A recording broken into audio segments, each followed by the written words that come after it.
अलकनंदा नदी के किनारे स्थित बद्रीनाथ में नीलकंठ वर्णी पुनः आ पहुंचे।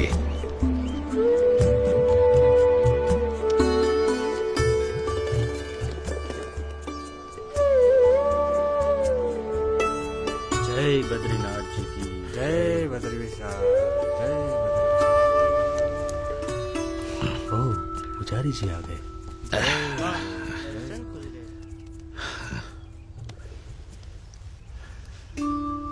नमो नारायण, नमो नारायण। जय बद्रीनाथ पुजारी जी।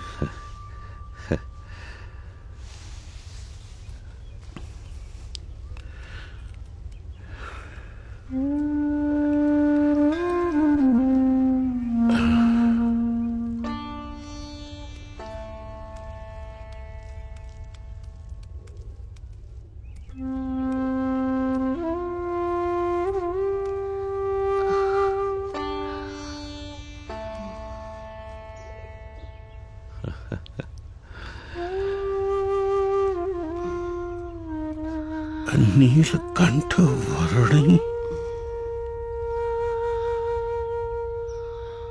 आप नीलकंठ वर्णी हो? जी पुजारी जी। अरे प्रभु,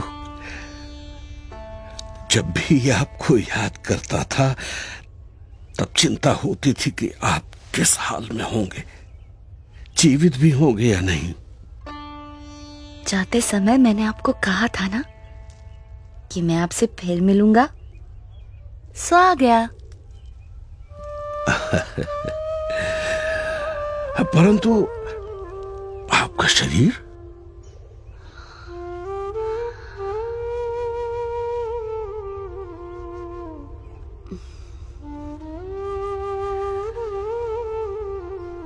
कितना दुबला पतला हो गया है।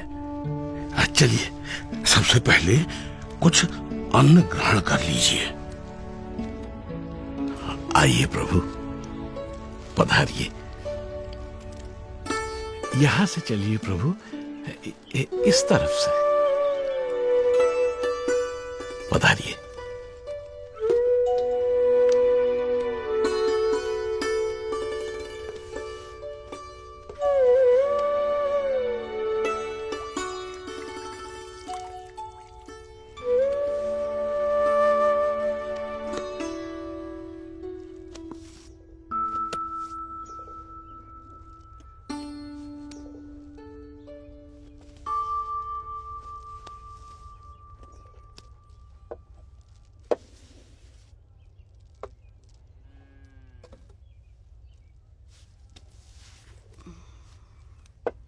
मानसरोवर जाने से पहले अंतिम भोजन आपके वहां ज्योतिर्मठ में किया था, और वहां से लौटकर प्रथम भोजन भी आप ही के यहाँ कर रहा हूं। अकल्पनीय। वहां ऊपर 6 महीने तक आप क्या खाकर जीवित रहे? वायु।